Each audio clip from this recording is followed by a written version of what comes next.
Hi guys, welcome to Movie Chronicles. Today, I'm going to explain a science fiction movie called Gantz. At the beginning of the movie, Kay, who is a college student, is shown in the process of getting a job interview. He has a habit of getting distracted most of the time. While on his way, he takes the subway as usual, but this time he sees a familiar face. The man's name is Kato, who is his childhood friend, but they haven't spoken for a long time. He hears a loud bump and turns around to see that someone has fallen down into the train tracks. But everyone just stands there and expects the other person to help, resulting in no one helping. Now, Kato takes a deep breath and jumps down onto the tracks, trying to save the drunk man from being assassinated. He sees Kay and tries to ask him for help, but Kay pretends like he doesn't know who Kato is and tries to weasel out. The crowd managed to pull the man out with the help of Kato, but the train is approaching very quickly.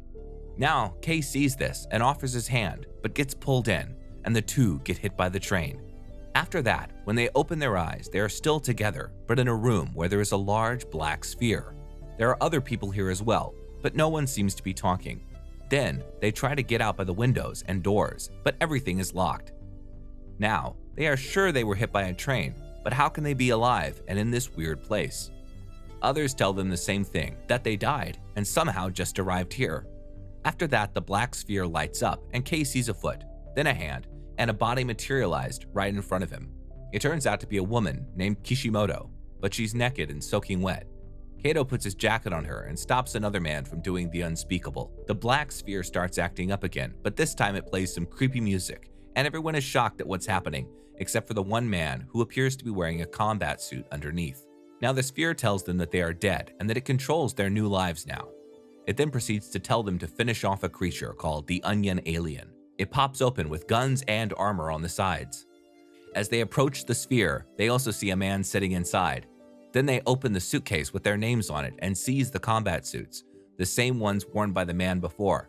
No one puts on the armor though, except for the woman who arrived naked in the first place. Now, their bodies seem to be disappearing. While everyone panics, they're teleported to an intersection, but no one seems to be around. Then, the man with the armor introduces himself as Nishi and claims they're in a reality show where they need to finish the alien to win a prize of $100,000. After that, they see the alien from afar, and with the encouragement of winning money, most of them rush toward the alien without any questions. They manage to corner the alien in the garage, and one of the men shoots it with his gun. Nothing appears to happen at first, but then the alien's arm explodes. It tries to fight back, which angers the whole group, resulting in everyone shooting it, causing it to explode everywhere.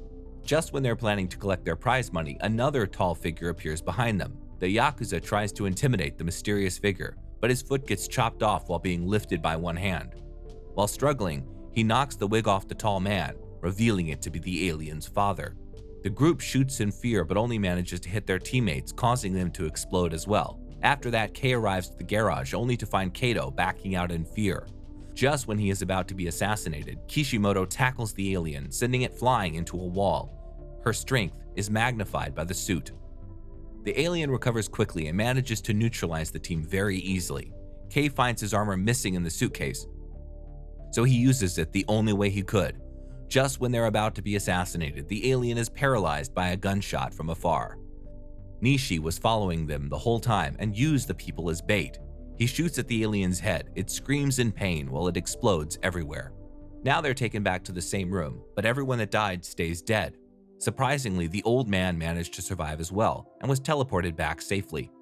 Now Nishi tells everyone that the sphere is called Gantz, and it assigns missions for finishing alien invaders. The information of the dead is kept inside the gun database, including everyone from previous missions. Gantz gives Nishi 5 points for finishing the alien, but nothing for the rest of the team. Kato tries to get some answers from Nishi, as this is obviously not his first rodeo. Now, Nishi overpowers him and doesn't want to offer any help. Kay tells him to let go, but the fight is cut short when Gantz sends them all away. Kay wakes up in his room and has trouble believing that everything was real. Now he proceeds to see the after damage of previous events, such as the train incident that occurred. He has trouble focusing on class, still thinking about what happened last night, while a girl secretly draws him. Obviously, she has a crush on the man. Now, Kay tries to find the room he was in yesterday. To his surprise, the entire building is missing. He goes to where they fought the aliens and sees that Kishimoto is there as well. She still has the jacket from Kato and wants to return it to him personally, but Kay says that he moved 10 years ago and doesn't know where his current address is. She then surprises Kay by asking whether or not she can stay with him for the night, to which she agrees immediately. It's obvious the girl doesn't want any action though, since she was kicked out by her boyfriend, which caused her to commit suicide. But the main character doesn't care. He grabs some protection just in case. They accidentally find a notebook in Kato's jacket, which gives his address and shows he was in juvie before. Meanwhile, Kato gets nightmares about what happened, but his little brother tries comforting him. Then, he hears a loud scream and sees himself disappearing in the mirror. They appear in the same room, but this time with other strangers. Gantz tells them their target is the Tanaka alien. Now, Kato tries to tell everyone to put on the armor, but the new people are too shocked to listen. The grandma and her grandson get teleported first, and they meet the alien right away. It opens up its mouth and vaporizes both of them. Then, Kay catches sight of the alien mid-teleportation and nearly gets finished by the blast. Just when he's about to be finished off, the alien fires to the side and gets a direct hit on Nishi. It flies towards him and continues to knock him down to the underground parking. It further continues to hit him until his suit has malfunctioned and no longer offers protection. Kato then jumps down and saves Nishi by throwing the alien away. His strength combined with his suit manages to squeeze the alien until it faints away. Then they check for Anisha's vitals, but he's dying very quickly. He tells the group to get 100 points so that they can revive him, but the alien jumps up and begins attacking the group. Now, Kato tries to protect Kishimoto and gets knocked to the ground like a rag doll. With teamwork, they manage to land as many hits on the alien, but it seems to be extremely durable. It goes after Kay and repeatedly strikes him, but Kay manages to tap into his suit's potential and punches the alien away. Then he proceeds to pummel the alien and knock him into a car, damaging its face. It tries to use the laser blast again, but Kay shoots it with the gun, causing a large explosion. Kay managed to assassinate the alien, but also blew his limbs off in the process. Luckily, the timer runs out and Kay is revived into the room before he dies. He remembers what Nishi said about 100 points and asks Gantz to explain. Apparently, when they reach 100 points, they have the option of reviving someone or setting themselves free. They're sent back by Gantz again, but this time Kay wore his battlesuit. He intends to practice using it, getting ready for the next mission. His superpowers give him some confidence as he asks the girl out from class. She shows him the manga she drew depicting Kay as a superhero. Kishimoto finds Kato's address and gives him a surprise meeting. Through their conversation, it is showed that Kato killed his father, but only because the man was abusing his little brother. He can't die now, as he needs to protect and care for his brother. Kishimoto assures Kato that he will survive. They are teleported by Gantz to the room again, this time with many more new people. Kato tries to tell everyone to put on the suit, but a monk spewing nonsense makes it very difficult. Gantz tells them their target is the Buddha statue, and they are all teleported away.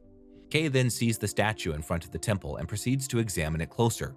To all of their surprise, the giant starts moving again and begins stomping on the ground, and some of them run into the temple looking for shelter, but it seems they found something even more disturbing inside. The group surrounds the alien, while Kay tries to take it on by himself. Although enormous, the alien is very quick for its size and dodges all the gunfire. Eventually, Kay manages to outmaneuver it from underneath and destroy it by shooting its head. Just when they thought the mission was over, the timer on Gantz reset. Then, they see one of their teammates come out from the temple wounded and near death. The three enter a room full of statues and they find the monk's dead body, full of cuts. Suddenly, Kishimoto notices that a statue of a 1,000-armed Buddha has moved behind Kay and proceeds to attack him furiously with all its arms. Kay is wounded badly as blades puncture through his body. Kato pulls him to safety and tells Kay to rest. Kato admits that he has always admired his friend and proceeds to attack the alien. Although Kato gave it his best shot, the alien was too fast, and just when it's about to deal the finishing blow, Kishimoto jumps in the way to protect him. She gets impaled everywhere and drops onto Kato's arms. In her last breath, she tells Kato to survive and reunite with his brother. Kato becomes furious with the death of his friend and charges at the alien, but gets destroyed very quickly by its swords. Seeing his friend wounded to the point of near death, Kay gathers his last resolve against the monster. He charges toward the alien, but realizes very soon that he can't beat it in close combat. He sees the gun across the room and jumps towards it while the alien attacks.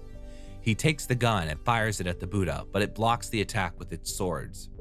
The alien drops a small statue on the floor and it rapidly grows into a giant, breaking through the ceiling of the building. It launches its fist at Kay, which destroys most of the roof in one blow. In the face of such a powerful enemy, Kay is unsure of what to do next. Kato, with his last remaining breath, throws the gun at Kay, which he catches and shoots at the Buddha's arm, destroying it. While running closer to its head, the alien opens its mouth and swallows Kay, but he manages to fire shots in the giant's mouth and it screams in pain while it's blown up from the inside. Then he runs back to his friend and holds his hand while telling him not to die. Kay begins to teleport back to his room while Kato remains motionless. Kay then sees the remaining survivors, but fails to see his friend. After Kato appears on the screen verifying his death, Kay tells Gantz to bring Kato back, but he has only earned 20 points in total. He then cries, believing there is no way he can last until then. Feeling hopeless and helpless, Kay is unable to function in normal life. He becomes depressed while walking in the subway station with his girlfriend. He jumps down to the tracks and tries to commit suicide. Seeing this, the girl pulls him up, saying that she loves him and pleading for him not to die, with the realization that there are people who love and care for him. Kay resolves to fight with his teammates to revive all his fallen friends.